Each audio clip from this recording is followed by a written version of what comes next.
ನಮಸ್ಕಾರ ಕೆಸಿಎನ್ ವಾರ್ತೆಗಳಿಗೆ ಸ್ವಾಗತ. ಮೊದಲಿಗೆ ವಾರ್ತಾ ಮುಖ್ಯಾಂಶಗಳು. ನೀರ ಉತ್ಪಾದನೆಯ ತಾಂತ್ರಿಕತೆ ಬಗ್ಗೆ ಕೃಷಿಕರಿಗೆ ಕಾರ್ಯಾಗಾರ. ನೀರ ವ್ಯವಸಾಯ ಕೃಷಿಕರಿಗೆ ಹಾಗೂ ಕಾರ್ಮಿಕರಿಗೆ ಉತ್ತಮ ಆದಾಯ ಮಾರ್ಗ. ಕಾರ್ಯಾಗಾರ ಉದ್ಘಾಟಿಸಿ ಸಿಪಿಸಿಆರ್ಐ ನಿರ್ದೇಶಕ ಡಾಕ್ಟರ್ ಚೌಡಪ್ಪ. ಅಡುಗೆ ಅನಿಲ ಸಬ್ಸಿಡಿಯ ಬ್ಯಾಂಕ್ ಖಾತೆ ಯೋಜನೆಯಲ್ಲಿ ಕೇರಳ ಪ್ರಥಮ. ಇಂಡಿಯನ್ ಆಯಿಲ್ ಕಾರ್ಪೊರೇಷನ್ ಸಂಸ್ಥೆ ನಡೆಸಿದ ಸಮೀಕ್ಷೆಯಿಂದ ಬಯಲು. ನಗರದ ನೆಲ್ಲಿಕುಂಜೆ ಬೀಚ್ ರಸ್ತೆ ದುರಸ್ತಿಗೆ ಆಗ್ರಹಿಸಿ ಇದೇ ತಿಂಗಳ 17ರಂದು ರಸ್ತೆ ತಡೆ ನಡೆಸಲು ಆಟೋ ಯೂನಿಯನ್ಗಳ ತೀರ್ಮಾನ. ಮುಷ್ಕರದಲ್ಲಿ ಎಲ್ಲ ಆಟೋ ರಿಕ್ಷಾ ಯೂನಿಯನ್ಗಳು ಭಾಗಿ. ವರ್ಷಂಪ್ರತಿ ರಾಜ್ಯ ಸರ್ಕಾರವು ನೀಡುವ ಅನುದಾನವನ್ನು ಈ ಬಾರಿ ನೀಡದಿದ್ದಕ್ಕೆ ಪ್ರತಿಭಟಿಸಿ ಜಿಲ್ಲಾ ಲೈಬ್ರರಿ ಕೌನ್ಸಿಲ್ ವತಿಯಿಂದ ಜಿಲ್ಲಾಧಿಕಾರಿ ಕಚೇರಿಗೆ ಮಾರ್ಚ್ ಪ್ರತಿಭಟನೆ. ಹಲವರು ಭಾಗಿ. ಈಗ ವಾರ್ತೆಗಳ ವಿವರ. ಕೇಂದ್ರ ತೋಟಗಾರಿಕಾ ಬೆಳೆಗಳ ಸಂಶೋಧನಾ ಕೇಂದ್ರ ಕಾಸರಗೋಡು ಹಾಗೂ north Malabar chamber of commerce ಇವುಗಳ ಜಂಟಿ ಆಶ್ರಯದಲ್ಲಿ ನೀರ ಉತ್ಪಾದನೆಯ ತಾಂತ್ರಿಕತೆ ಬಗ್ಗೆ ಕಾರ್ಯಾಗಾರ ಮಂಗಳವಾರ ನಡೆಯಿತು. ಕಾರ್ಯಕ್ರಮವನ್ನು ಸಿಪಿಸಿಆರ್ಐ ನಿರ್ದೇಶಕ ಡಾಕ್ಟರ್ ಪಿ ಚೌಡಪ್ಪ ಉದ್ಘಾಟಿಸಿ ಮಾತನಾಡಿದರು. ರಾಜ್ಯದಲ್ಲಿ ಮೊದಲ ಬಾರಿಗೆ ಸಿಪಿಸಿಆರ್ಐಯ ತಾಂತ್ರಿಕತೆಯಿಂದ ಪಾಲ್ಘಾಟ್ನ ಪ್ರೊಡ್ಯೂಸರ್ ಕಂಪನಿ ಎರ್ನಾಕುಲಂನ ವೈಟಿಲ್ಲಾ ಮೊಬಿಲಿಟಿ ಹಬ್ ನೀರ ಪ್ಯಾಕೆಟ್ಗಳನ್ನು ಬಿಡುಗಡೆ ಮಾಡುತ್ತಿದೆ. ಇದಲ್ಲದೆ ಕರ್ನಾಟಕ, ತಮಿಳುನಾಡು ಹಾಗೂ ಗೋವಾ ರಾಜ್ಯಗಳಲ್ಲಿ ಕೂಡ ಈ ತಾಂತ್ರಿಕತೆಯನ್ನು ಬಳಸಲಾಗುತ್ತಿದೆ. ತೆಂಗು ಬೆಳೆಯುವ ಕೃಷಿಕನಿಗೆ ಕನಿಷ್ಠ 15 ತೆಂಗುಗಳಿಂದ ಕಲ್ಪರಸವೆಂಬ ನೀರ ಸಂಗ್ರಹಿಸಿದಲ್ಲಿ ಸುಮಾರು 45,000 ರೂಪಾಯಿಗಳಷ್ಟು ಪ್ರತಿ ತಿಂಗಳು ಆದಾಯ ಪಡೆಯಬಹುದು. ಮೂರ್ತೆದಾರರು ಕೂಡ ಪ್ರತಿ ತಿಂಗಳು 20,000 ರೂಪಾಯಿಗಳಷ್ಟು ಆದಾಯ ಪಡೆಯಬಹುದೆಂದು ಸಿಪಿಸಿಐ ನಿರ್ದೇಶಕ ಡಾಕ್ಟರ್ ಚೌಡಪ್ಪ ತಿಳಿಸಿದ್ದಾರೆ. North Malabar chamber of commerce Kannur ಇದರ ಅಧ್ಯಕ್ಷ ಸುಶೀಲಾ ರೋನ್ ಅಧ್ಯಕ್ಷತೆ ವಹಿಸಿದ್ದರು. ನೀರ ಉತ್ಪಾದನೆಯ ತಾಂತ್ರಿಕತೆ ಬಗ್ಗೆ ಸಿಪಿಸಿಆರ್ಐ ವಿಜ್ಞಾನಿ ಡಾಕ್ಟರ್ ಕೆಬಿ ಹೆಬ್ಬಾರ್ ತರಗತಿ ನಡೆಸಿದರು. ಸಿಪಿಸಿಆರ್ಐ ತಯಾರಿಸಿದ ನೀರ ಪ್ಯಾಕ್ಗಳನ್ನು ಈ ಸಂದರ್ಭದಲ್ಲಿ ಬಿಡುಗಡೆಗೊಳಿಸಲಾಯಿತು. ಇದರ ಮಾರ್ಕೆಟಿಂಗ್ ಕುರಿತಾಗಿ ಸಿಪಿಸಿಆರ್ಐಯ ಸಾಮಾಜಿಕ ವಿಜ್ಞಾನ ವಿಭಾಗದ ಪ್ರಧಾನ ಸೈಂಟಿಸ್ಟ್ ಡಾಕ್ಟರ್ ಸಿ ತಂಬಾನ್ ತರಗತಿ ನಡೆಸಿದರು. North Malabar chamber of commerce ಇದರ ಕಾಸರಗೋಡು ಜಿಲ್ಲಾ ಮುಖ್ಯಸ್ಥ ಕೆಎಸ್ ಅನ್ವರ್ ಸಾದತ್ ಸ್ವಾಗತಿಸಿದರು. ಸಿಪಿಸಿಆರ್ಐ ವಿಜ್ಞಾನ ವಿಭಾಗದ ಮುಖ್ಯಸ್ಥ ಡಾಕ್ಟರ್ ಕೆ ಮುರಳೀಧರನ್ ಧನ್ಯವಾದ ಸಮರ್ಪಿಸಿದರು. ಅಡುಗೆ ಅನಿಲ ಸಬ್ಸಿಡಿಯನ್ನು ಫಲಾನುಭವಿಗಳಿಗೆ ಅವರ ಬ್ಯಾಂಕ್ ಖಾತೆಗೆ ನೇರ ತಲುಪಿಸುವ ಯೋಜನೆಯ ಕಾರ್ಯದಲ್ಲಿ ಕೇರಳ ಅಗ್ರಸ್ಥಾನದಲ್ಲಿದೆ ಎಂದು ಐಒಸಿ ತಿಳಿಸಿದೆ. ರಾಜ್ಯದಲ್ಲಿ 85% ಗ್ರಾಹಕರು ಈಗಾಗಲೇ ಯೋಜನೆಗೆ ಸೇರ್ಪಡೆಗೊಂಡಿದ್ದು, ಇದರನ್ವಯ ಬ್ಯಾಂಕ್ ಖಾತೆ ಮೂಲಕ ಸಬ್ಸಿಡಿ ಹಣವನ್ನು ಪಡೆಯುತ್ತಿದ್ದಾರೆ ಎಂದು ಇಂಡಿಯನ್ ಆಯಿಲ್ ಕಾರ್ಪೊರೇಷನ್ನ ಅಧಿಕಾರಿಗಳು ತಿಳಿಸಿದ್ದಾರೆ. ಕೇಂದ್ರ ಸರ್ಕಾರವು ಕಳೆದ ನವೆಂಬರ್ 15ರಿಂದ ಈ ಯೋಜನೆಗೆ ಚಾಲನೆ ನೀಡಿತು. ಇದೀಗ ಯೋಜನೆಯ ಬಗ್ಗೆ ಸಮೀಕ್ಷೆ ನಡೆಸಿದ್ದು, ಇದರಲ್ಲಿ ಕೇರಳ ರಾಜ್ಯದ ಜನರು ಬಹುತೇಕ ಸ್ಪಂದಿಸಿದ್ದಾರೆಂದು ಇಂಡಿಯನ್ ಆಯಿಲ್ ಕಾರ್ಪೊರೇಷನ್ ಅಧಿಕಾರಿಗಳು ಸ್ಪಷ್ಟಪಡಿಸಿದ್ದಾರೆ. ಜನವರಿ 1ರಿಂದ ದೇಶದಾದ್ಯಂತ ಈ ಯೋಜನೆಯನ್ನು ಜಾರಿಗೊಳಿಸಲಾಗಿತ್ತು. ರಾಜ್ಯದಲ್ಲಿ ಪ್ರಸ್ತುತ ಒಟ್ಟಾರೆಯಾಗಿ 62,96,000 ಮಂದಿ ಹೆಸರು ನೋಂದಾಯಿಸಿದ್ದಾರೆ. ಅಡುಗೆ ಅನಿಲದ ಬೆಲೆಗನುಗುಣವಾಗಿ ಸಬ್ಸಿಡಿ ಮೊತ್ತದಲ್ಲಿ ಏರುಪೇರು ಉಂಟಾಗಲಿದೆ. ಸದ್ಯ ಪ್ರತಿ ಸಿಲಿಂಡರಿಗೆ ಗರಿಷ್ಠ 568 ರೂಪಾಯಿ ಸಬ್ಸಿಡಿ ಗ್ರಾಹಕರಿಗೆ ಲಭಿಸಿದೆ. ಈ ಯೋಜನೆಯ ಮೂಲಕ ಅಡುಗೆ ಸಿಲಿಂಡರ್ ದುರುಪಯೋಗ ತಡೆಗಟ್ಟಲು ಸಾಧ್ಯವಾಗಿದೆ ಎಂದು ಐಒಸಿ ತಿಳಿಸಿದೆ. ನಗರದ ನೆಲ್ಲಿಕುಂಜೆ ಬೀಚ್ ರಸ್ತೆಯು ಸಂಪೂರ್ಣ ಹದಗೆಟ್ಟಿದ್ದು, ಹಲವು ಸಮಯದಿಂದ ವಾಹನಗಳ ಸಂಚಾರಕ್ಕೆ ತೊಡಕುಂಟಾಗುತ್ತಿದೆ. ಈ ರಸ್ತೆಯನ್ನು ದುರಸ್ತಿಪಡಿಸಿ ಸಂಚಾರ ಸುಗಮಗೊಳಿಸಬೇಕೆಂದು ಒತ್ತಾಯಿಸಿ ಈ ತಿಂಗಳ 17ರಂದು ರಸ್ತೆ ತಡೆ ನಡೆಸಲು ನಗರದ ಆಟೋ ರಿಕ್ಷಾ ಯೂನಿಯನ್ಗಳು ತೀರ್ಮಾನಿಸಿವೆ. ಮುಷ್ಕರದಲ್ಲಿ ಎಲ್ಲ ಟ್ರೇಡ್ ಯೂನಿಯನ್ಗಳು ಪಾಲ್ಗೊಳ್ಳಲಿವೆ. ಕಾಸರಗೋಡು ನಗರದ ನೆಲ್ಲಿಕುಂಜೆ ಬೀಚ್ ರಸ್ತೆ ಹದಗೆಟ್ಟಿದ್ದು, ಇದನ್ನು ತಕ್ಷಣ ಹೊಸತಾಗಿ ಡಾಮರೀಕರಣ ನಡೆಸಬೇಕೆಂದು ಆಟೋ ರಿಕ್ಷಾ ಚಾಲಕರ ಯೂನಿಯನ್ಗಳ ಸಂಯುಕ್ತ ಮುಷ್ಕರ ಸಮಿತಿ ಆಗ್ರಹಿಸಿದೆ. ಇದಕ್ಕಾಗಿ 17ರಂದು ರಸ್ತೆ ತಡೆ ಮುಷ್ಕರ ನಡೆಸಲು ನಿರ್ಧರಿಸಿದೆ. ರಸ್ತೆಯನ್ನು ದುರಸ್ತಿಪಡಿಸಲು ಅಧಿಕೃತರು ಮುಂದಾಗದಿರುವುದು ಸಾರ್ವಜನಿಕರನ್ನು ಕೆರಳಿಸಿವೆ. ರಸ್ತೆ ತಡೆ ಮುಷ್ಕರದಲ್ಲಿ BMS, STU, CITU, AITUC ಯೂನಿಯನ್ಗಳು ಭಾಗವಹಿಸಲಿವೆ. ಜಿಲ್ಲೆಯ ಸ್ಥಳೀಯಾಡಳಿತ ಸಂಸ್ಥೆಗಳ ಯೋಜನೆ ನಿರ್ವಹಣೆಗೆ ಸರ್ಕಾರಿ ಸಿಬ್ಬಂದಿಗಳ ಕೊರತೆ ಇದ್ದು, ಯೋಜನೆಗಳನ್ನು ಅನುಷ್ಠಾನಗೊಳಿಸಲು ಅಡ್ಡಿಯಾಗುತ್ತಿರುವ ವಿಷಯವನ್ನು ಸರ್ಕಾರದ ಗಮನಕ್ಕೆ ತರಲು ಜಿಲ್ಲಾ ಯೋಜನಾ ಸಮಿತಿ ತೀರ್ಮಾನಿಸಿದೆ. LSGD ವಿಭಾಗದಲ್ಲಿ 5 ಅಸಿಸ್ಟೆಂಟ್ ಎಕ್ಸಿಕ್ಯೂಟಿವ್ ಇಂಜಿನಿಯರ್ಗಳು, ಸಹಾಯಕ ಇಂಜಿನಿಯರ್ಗಳ ಹುದ್ದೆಗಳು ಖಾಲಿ ಇದ್ದು, ಇದರಿಂದಾಗಿ ಯೋಜನೆಗಳ ಜಾರಿ ಸಮರ್ಪಕವಾಗಿ ನಡೆಯುತ್ತಿಲ್ಲ. ಪ್ರಸ್ತುತ ಒಬ್ಬ ಅಸಿಸ್ಟೆಂಟ್ ಇಂಜಿನಿಯರ್ 4 ಪಂಚಾಯಿತಿಗಳ ಯೋಜನಾ ಜವಾಬ್ದಾರಿಯನ್ನು ವಹಿಸಿಕೊಳ್ಳಬೇಕಾಗಿದೆ. ಅಲ್ಲದೆ ಕೃಷಿ ಅಧಿಕಾರಿಗಳ ಮೃಗ ಸಂರಕ್ಷಣಾಧಿಕಾರಿಗಳ ಹುದ್ದೆಗಳು ಕೂಡ ಖಾಲಿ ಇವೆ. ಜಿಲ್ಲೆಯ ಎಲ್ಲ ನಿರ್ವಹಣೆ ಅಧಿಕಾರಿಗಳ ಕಚೇರಿಗಳಲ್ಲಿ ಸಿಬ್ಬಂದಿಗಳ ಕೊರತೆ ಇದೆ. ಈ ಬಗ್ಗೆ ನಿಖರ ಮಾಹಿತಿ ನೀಡಬೇಕೆಂದು ಸಭೆಯ ಅಧ್ಯಕ್ಷತೆ ವಹಿಸಿದ್ದ ಜಿಲ್ಲಾ ಪಂಚಾಯತ್ ಅಧ್ಯಕ್ಷೆ ಪಿ ಶ್ಯಾಮಲಾದೇವಿ ಸೂಚಿಸಿದ್ದಾರೆ. ಜಿಲ್ಲೆಯಲ್ಲಿನ ಸರ್ಕಾರಿ ಸಿಬ್ಬಂದಿಗಳ ಕೊರತೆಯನ್ನು ನೀಗಿಸಲು ಕ್ರಮ ಕೈಗೊಳ್ಳುವಂತೆ ಸರ್ಕಾರವನ್ನು ಕೇಳಿಕೊಳ್ಳಲು ಸಭೆಯಲ್ಲಿ ತೀರ್ಮಾನಿಸಲಾಯಿತು. ಸ್ಥಳೀಯಾಡಳಿತ ಸಂಸ್ಥೆಗಳ ಯೋಜನಾ ನಿಧಿಯ ಒಂದು ಹಂತದ ಹಣ ಮಾತ್ರ ಈಗ ವಿತರಿಸಲಾಗಿದೆ. ಉಳಿದ ಎಲ್ಲ ಹಣ ತುರ್ತಾಗಿ ಲಭ್ಯವಾಗಿಸುವ ಬಗ್ಗೆ ಸರ್ಕಾರವನ್ನು ಆಗ್ರಹಿಸಲು ಸಭೆಯಲ್ಲಿ ತೀರ್ಮಾನಿಸಲಾಯಿತು. ಜಿಲ್ಲಾ ಯೋಜನಾ ಸಮಿತಿ ಸಭೆಯಲ್ಲಿ ಯೋಜನಾ ಸಮಿತಿ ಅಧಿಕಾರಿ CH ಮೊಹಮ್ಮದ್ ವರದಿ ಮಂಡಿಸಿದರು. ಮಂಗಳೂರಿನ ಹರಿಕಥಾ ಪರಿಷತ್ನ ವತಿಯಿಂದ ಶ್ರೇಣಿ ಸಂಸ್ಮರಣೆ ಹಾಗೂ ಹರಿಕಥಾ ಸಪ್ತಾಹ ಕಾರ್ಯಕ್ರಮ ಜರುಗಿತು.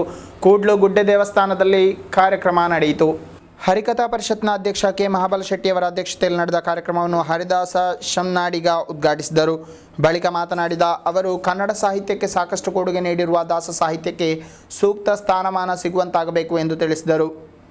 ಸಮಾರಂಭದಲ್ಲಿ ನಿವೃತ್ತ ಚೀಫ್ ಇಂಜಿನಿಯರ್ ಕೆ ಸುಂದರ ನಾಯಕ್, ರಾಮಯ್ಯ ಶೆಟ್ಟಿ ಚಟ್ಲ, ದೇಗುಲದ ಮುಕ್ತೇಸರರಾದ ಸುಧಾಕರ ಕೋಟೆ ಕುಂಜತಾಯ, ರಂಗಕಲಾವಿದ ಸುಬ್ಬಣ್ಣ ಆಳ್ವ ಕುಚಿಕಾಡು ಮೊದಲಾದವರು ಮಾತನಾಡಿದರು. ಬಳಿಕ ಕಾರ್ಕಳದ ಅನಂತ ಪದ್ಮನಾಭ ಭಟ್ರಿಂದ ಶ್ರೀನಿವಾಸ ಕಲ್ಯಾಣ ಕಥೆಯ ಹರಿಕಥಾ ಪ್ರಸಂಗ ಜರುಗಿತು. ಸರ್ಕಾರದಿಂದ ವರ್ಷಂಪ್ರತಿ ನೀಡಲಾಗುವ ಅನುದಾನ ಪ್ರಸ್ತುತ ವರ್ಷ ಬಿಡುಗಡೆ ಮಾಡಿಲ್ಲವೆಂದು ಪ್ರತಿಭಟಿಸಿ ಲೈಬ್ರರಿ ಕೌನ್ಸಿಲ್ ಜಿಲ್ಲಾ ಸಮಿತಿ ನೇತೃತ್ವದಲ್ಲಿ ಜಿಲ್ಲಾಧಿಕಾರಿ ಕಚೇರಿಗೆ ಮಾರ್ಚ್ ಪ್ರತಿಭಟನೆ ನಡೆಯಿತು. ಮಂಗಳವಾರ ಪೂರ್ವಾಹ್ನ ಪ್ರತಿಭಟನೆ ಜರುಗಿತು. ಲೈಬ್ರರಿಗೆ ರಾಜ್ಯ ಸರ್ಕಾರ ವರ್ಷಂಪ್ರತಿ ನೀಡಲಾಗುವ ಆರ್ಥಿಕ ಸವಲತ್ತುಗಳನ್ನು ನೀಡದಿರುವ ಸಲುವಾಗಿ ಲೈಬ್ರರಿ ಕೌನ್ಸಿಲ್ನ ಜಿಲ್ಲಾ ಸಮಿತಿ ವತಿಯಿಂದ ಪ್ರತಿಭಟನೆ ಕೈಗೊಳ್ಳಲಾಯಿತು. ಪ್ರತಿಭಟನೆ ಅಂಗವಾಗಿ ಮಂಗಳವಾರ ಪೂರ್ವಾಹ್ನ ವಿದ್ಯಾನಗರ ಸರ್ಕಾರಿ ಕಾಲೇಜು ಪರಿಸರದಿಂದ ಜಿಲ್ಲಾಧಿಕಾರಿ ಕಚೇರಿಗೆ ಮಾರ್ಚ್ ಸಾಗಿತು. ಬಳಿಕ ಜಿಲ್ಲಾಧಿಕಾರಿ ಕಚೇರಿ ಮುಂಭಾಗದಲ್ಲಿ ನಡೆದ ಪ್ರತಿಭಟನೆಯನ್ನು ಲೈಬ್ರರಿ ಕೌನ್ಸಿಲ್ನ ರಾಜ್ಯ ಸದಸ್ಯ ಅಡ್ವೊಕೇಟ್ ಪಿ ಅಪ್ಪುಕುಟ್ಟನ್ ಉದ್ಘಾಟಿಸಿದರು. ಸಮಿತಿಯ ಜಿಲ್ಲಾಧ್ಯಕ್ಷ ಅಹಮದ್ ಹುಸೇನ್ ಅಧ್ಯಕ್ಷತೆ ವಹಿಸಿದ್ದರು. ಈ ಸಂದರ್ಭದಲ್ಲಿ S Narayan Bhat, U Shyam Bhat, T Rajan, PVK Paneyal, Vasu Chorodu, PK Kumaran Nair ಮೊದಲಾದವರು ಮಾತನಾಡಿದರು. 27 ಲೀಟರ್ ಸ್ಪಿರಿಟ್ ಸಹಿತ ಕಾಸರಗೋಡು SVT ರಸ್ತೆಯ ಎಂ ಪ್ರಣವ್ ಕುಮಾರ್ ಎಂಬಾತನನ್ನು excise enforcement and anti narcotic special ಸ್ಕ್ವಾಡ್ನವರು ಬಂಧಿಸಿದ್ದಾರೆ. ನ್ಯಾಯಾಲಯದಲ್ಲಿ ಹಾಜರುಪಡಿಸಿದ ಆರೋಪಿಗೆ ರಿಮಾಂಡ್ ವಿಧಿಸಲಾಯಿತು. ನಗರದ SVT ರಸ್ತೆ ಬದಿಯಲ್ಲಿ ಮಾಲಿನ್ಯಗಳನ್ನು ತಳ್ಳಲೆತ್ನಿಸಿದ ಆಟೋ ಸಹಿತ 3 ಪೊಲೀಸರು ಬಂಧಿಸಿದ್ದಾರೆ. ರಾತ್ರಿ 1 ಗಂಟೆ ವೇಳೆಗೆ ಚೂರಿಯ ನಿವಾಸಿ ಆಟೋ ಚಾಲಕ CM ಇಬ್ರಾಹಿಂ, ಬಂದ್ಯೋಡು ಕುಬಣೂರಿನ ಸುಹೇಲ್, ಪೆರುವಾಡು ಕಡಪುರದ ರಫೀಕ್ ಎಂಬವರು ಬಂಧಿತರಾಗಿದ್ದಾರೆ. ನಗರ ಠಾಣಾ SI VV ರವೀಂದ್ರ ನೇತೃತ್ವದಲ್ಲಿ ಪೊಲೀಸರು ರಾತ್ರಿ ಪೆಟ್ರೋಲಿಂಗ್ ನಡೆಸುತ್ತಿದ್ದ ವೇಳೆ ಇದು ಗಮನಕ್ಕೆ ಬಂದಿದ್ದು ಆಟೋ ಸಹಿತ ಇವರನ್ನು ಬಂಧಿಸಲಾಯಿತು. ಕಣ್ಣೂರಿನಲ್ಲಿ ಬಿಜೆಪಿ CPM ಘರ್ಷಣೆ ಮತ್ತೆ ಆರಂಭಗೊಂಡಿದೆ. ಕುಡಾಲಿ ಎಂಬಲ್ಲಿನ ಬಿಜೆಪಿ ಕಾರ್ಯಾಲಯವನ್ನು ಇಂದು ಮುಂಜಾನೆ ಕಿಚ್ಚಿ ನಾಶಗೊಳಿಸಲಾಗಿದೆ. ಇನ್ನೊಂದು ಕಡೆ CPM ಕಚೇರಿಯನ್ನು ಧ್ವಂಸಗೊಳಿಸಲಾಗಿದೆ.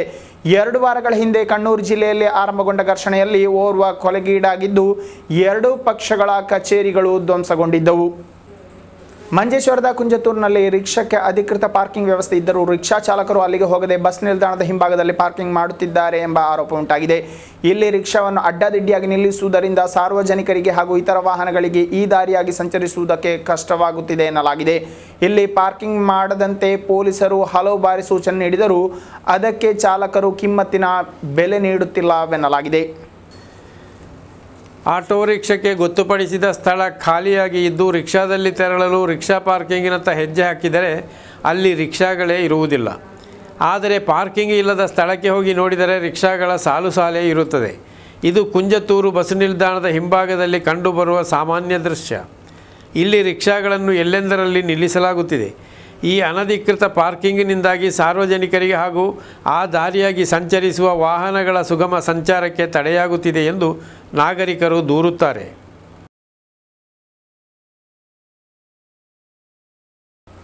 ಸಮನ್ವಯ ಕಾಸರಗೋಡು ಸಂಸ್ಥೆ ವತಿಯಿಂದ ಸಮನ್ವಯ ಮಾಧ್ಯಮ ಪುರಸ್ಕಾರ ಕಾರ್ಯಕ್ರಮ ಜರುಗಿತು. ಕಳೆದ ದಿನ ನಗರದ ಪ್ರೆಸ್ ಕ್ಲಬ್ ಸಭಾಂಗಣದಲ್ಲಿ ನಡೆದ ಕಾರ್ಯಕ್ರಮದಲ್ಲಿ ಹಲವು ಗಣ್ಯರು ಭಾಗಿಯಾಗಿದ್ದರು. ಮಂಜೇಶ್ವರದ ತಹಸೀಲ್ದಾರ್ ಶಶಿಧರ್ ಶೆಟ್ಟಿ ಕಾರ್ಯಕ್ರಮದ ಅಧ್ಯಕ್ಷತೆ ವಹಿಸಿದ್ದರು. ಮುಖ್ಯ ಅತಿಥಿಗಳಾಗಿ ಆಗಮಿಸಿದ ಜಿಲ್ಲಾ ಪೊಲೀಸ್ ವರಿಷ್ಠಾಧಿಕಾರಿ ಡಾಕ್ಟರ್ ಎ ಶ್ರೀನಿವಾಸ್ ಅವರು ಮಾತನಾಡಿ, ಮಾಧ್ಯಮ ಸಮಾಜದ ಒಂದು ಅಂಗ. ಎಲ್ಲಿ ತಪ್ಪುಗಳಾಗುತ್ತಿವೆಯೋ ಅಲ್ಲಿ ತಿದ್ದಿ ಸರಿಪಡಿಸುವ ಸಾಮರ್ಥ್ಯ ಮಾಧ್ಯಮಕ್ಕಿದೆ. ಈ ನಿಟ್ಟಿನಲ್ಲಿ ಮಾಧ್ಯಮಗಳು ಕಂಕಣಬದ್ಧವಾಗಿ ಕರ್ತವ್ಯ ನಿರ್ವಹಿಸಿದರೆ ಉತ್ತಮ ಸಮಾಜ ನಿರ್ಮಿಸಲು ಸಾಧ್ಯ ಎಂದು ಅವರು ತಿಳಿಸಿದ್ದಾರೆ. ಸಮಾರಂಭದಲ್ಲಿ ಹಿರಿಯ ಪತ್ರಕರ್ತ ದೂಗು ಲಕ್ಷ್ಮಣ ಅವರಿಗೆ ಸಮನ್ವಯ ಮಾಧ್ಯಮ ಪುರಸ್ಕಾರ ನೀಡಿ ಗೌರವಿಸಲಾಯಿತು. ಈ ಸಂದರ್ಭದಲ್ಲಿ ಇ ಚಂದ್ರಶೇಖರನ್ ನಾಯರ್, PV ರಮೇಶ್, ನ್ಯಾಯವಾದಿ K Sundararao, Karimbila Lakshmanaprabhu, Dileep Kumar Perla, Shankaranarayana Kidoor, S Devappa master ಮೊದಲಾದವರು ಉಪಸ್ಥಿತರಿದ್ದರು. ವರ್ಷಂಪ್ರತಿಯಂತೆ ಈ ಬಾರಿಯೂ ಏಪ್ರಿಲ್ 1ರಿಂದ ಮಧುರ್ ದೇಗುಲದಲ್ಲಿ ವಸಂತ ವೇದ ಪಾಠಶಾಲೆ ನಡೆಯಲಿದೆ. ವೇದ ಪಾಠಶಾಲೆಗೆ ಸೇರಲಿಚ್ಛಿಸುವ ವಟುಗಳು ಏಪ್ರಿಲ್ 1ರ ಒಳಗಾಗಿ ಅರ್ಜಿಯನ್ನು ಸಲ್ಲಿಸಬೇಕೆಂದು ತಿಳಿಸಲಾಗಿದೆ. ಮೇ ತಿಂಗಳಾಂತ್ಯಕ್ಕೆ ವರ್ಷದ ವೇದ ಅಧ್ಯಯನ ತರಗತಿ ಮುಕ್ತಾಯಗೊಳ್ಳಲಿದೆ.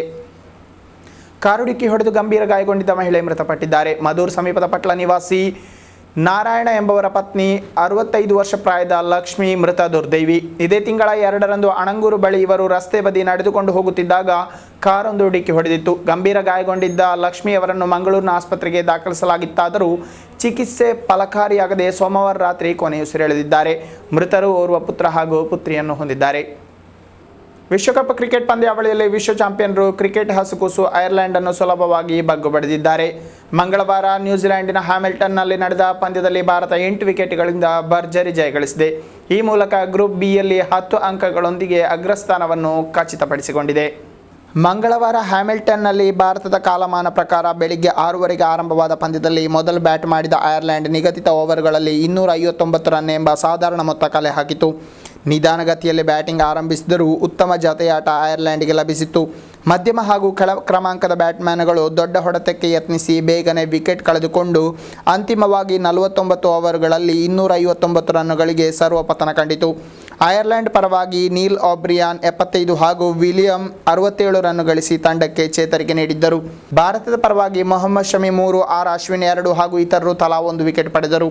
260 ರನ್ ಗುರಿಯೊಂದಿಗೆ ಬ್ಯಾಟಿಂಗ್ ಆರಂಭಿಸಿದ ಭಾರತ ಶಿಖರ್ ಧವನ್ರ ಶತಕ ಹಾಗೂ ರೋಹಿತ್ ಶರ್ಮಾರವರ ಅರ್ಧ ಶತಕದ ನೆರವಿನಿಂದ 36.5 ಓವರ್ಗಳಲ್ಲಿ 2 ವಿಕೆಟ್ ನಷ್ಟಕ್ಕೆ ಗುರಿ ತಲುಪಿ ವಿಜಯದ ನಗೆ ಬೀರಿತು. ಐರ್ಲೆಂಡಿನ ಈ ಸೋಲಿನೊಂದಿಗೆ ವಿಂಡೀಸ್ನ ಕ್ವಾರ್ಟರ್ ಫೈನಲ್ನ ಕನಸು ಇನ್ನೂ ಜೀವಂತವಾಗಿದೆ. ಮುಂದಿನ ವೆಸ್ಟ್ ಇಂಡೀಸ್, UAE ಹಾಗೂ ಪಾಕಿಸ್ತಾನ ಐರ್ಲೆಂಡ್ ಪಂದ್ಯದ ಫಲಿತಾಂಶ ನಿರ್ಣಾಯಕವೆನಿಸಲಿದ್ದು ಬಿ ಗ್ರೂಪಿನ 3ನೇ ಹಾಗೂ 4ನೇ ತಂಡವನ್ನು ನಿರ್ಧರಿಸಲಿದೆ. ಇತ್ತ ದೇಶೀಯ ಪಂದ್ಯಾವಳಿ ರಣಜಿ ಫೈನಲ್ ಪಂದ್ಯದಲ್ಲಿ ಕರ್ನಾಟಕ ತಂಡವು ಚಾಂಪಿಯನ್ ಆಗುವುದು ಬಹುತೇಕ ಖಚಿತವಾಗಿದೆ.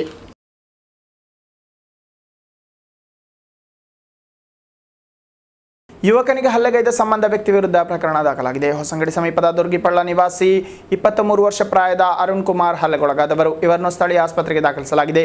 ಪ್ರಕರಣ ಸಂಬಂಧ ದೂರುದಾರರ ಹೇಳಿಕೆ ಮೇರೆಗೆ ಪ್ರವೀಣ್ ಶೆಟ್ಟಿ ಎಂಬಾತನ ವಿರುದ್ಧ ಕೇಸು ದಾಖಲಿಸಲಾಗಿದ್ದು ಮಂಜೇಶ್ವರ ಪೊಲೀಸರು ತನಿಖೆ ನಡೆಸುತ್ತಿದ್ದಾರೆ.